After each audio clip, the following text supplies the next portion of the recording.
There's a few reasons. First one is the product type. Yeah. You know, a bank, especially for the soft assets that we finance. So again, soft assets, IT, software, office equipment. Yeah. It really needs a lease agreement. The banks aren't interested in that. We know this from conversations we've had. They want the harder assets that have a value. So what happens is a customer goes to their bank and they're immediately offering a bank loan. We know in this current climate, interest rates are going up, which means that rate that they offer is variable. With our product, we have the fixed rate of interest. So no matter what their leasing amount is now, their monthly amount, in month 1, it's going to be the same in month 36. So when we're speaking to financial directors, managers, controllers at the end user, that is the benefit that we can give them, rather than them having to try and work out what their cash flow is going to be in 6 months' time because the bank loan is increased. Yeah. Also, speed. Yeah. Isn't that? Speed's massive. Obviously, again, as we touched on it earlier, that SME sector, they're the wheels of the industry in the UK. They need the equipment now. They can't afford to wait on a bank's decision. So again, that's where we come in as well. And there's the tax benefits as well, which we'll not go into the weeds of that there. And as we always say, do have that conversation with your in-house finance department or your external accountant. We know that there is great tax benefits associated with leasing as well. And that's massive for businesses as well. You know, when you're working out, at the end of the day, it is all about the bottom line when it comes down to it.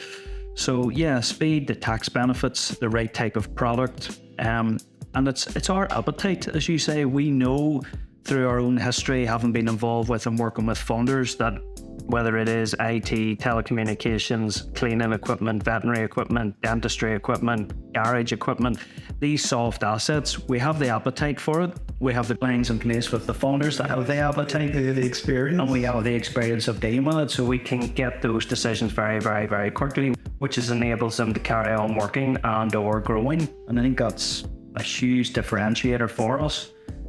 Especially now in the current climate, because again, in a post-pandemic world, businesses have pivoted hugely, and if they've maybe been doing things they never envisaged themselves to do. So we're very much there to support and fuel that growth by being able to make those quick decisions and get the right products into their hands. They don't have the time to sit and wait.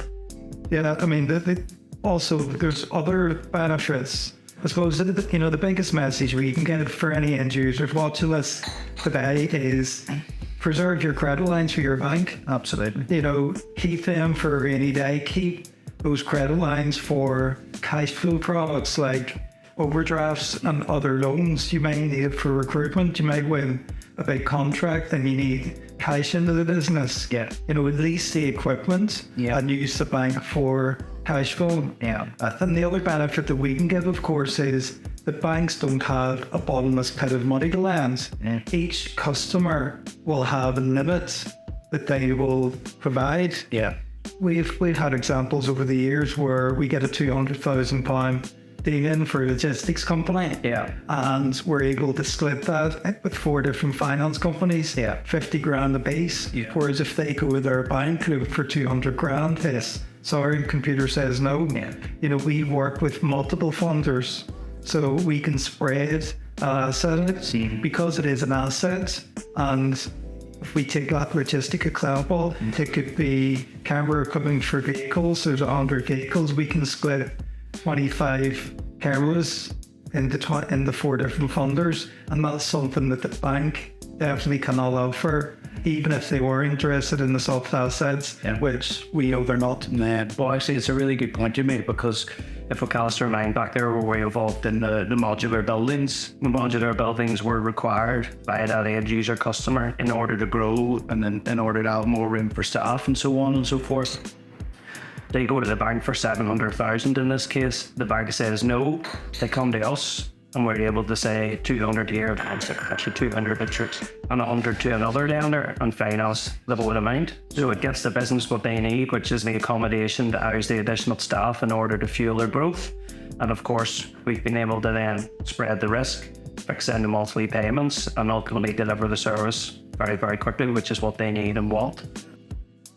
Of working with a good established broker, you know, we go out to the markets, we source the specialist funders that the customer will need. So each time we have an opportunity that maybe we haven't come across before, we will have access to those specialist funders. And those specialist funders, the majority will only work with brokers. Yeah. They will not work directly with the customer. Yeah. So even if the customer, the end user, goes out to the market to try and find these funders, they'll not find them because it's only open to brokers. I'm just sitting thinking here of our Friday meetings, which always tend to evolve around the strategy of the business and where we're going and what we're doing well. We have a strategy. Well, it's interesting you say that there. I was very fortunate to do the mini MBA back in March, and it was brilliant because it confirmed through theory all of my thoughts, which were strategy is an ever-evolving thing, and it's not about producing a 50-page document and putting it up on the shelf and saying that's our strategy. We sometimes pivot on a daily basis in terms of what we're doing, but specifically what I was going to talk about there is when we're assessing our portfolio and looking at the types of dealers that we're working at and looking at the Republic of Ireland, Northern Ireland, England, Scotland, Wales, we're always having conversations, correct me if I'm wrong. Do we have the right funders in place to match the assets, the supplier and the geography that we've worked in? Yeah. And we won business recently. I'm thinking of one account in particular because we can fund Republic of Ireland directly into England, Scotland, Wales. Yeah. We can look after Republic of Ireland to Northern Ireland. We can look after Northern Ireland to the rest of the UK. So from a supplier perspective, they're looking at that and, you know, without being cheesy about it, it's a one-stop shop. So again, that's something that say we always tend to be talking about on those Friday meetings. Are we doing best by our suppliers and the end user customer? Do we have the right funding lines in place?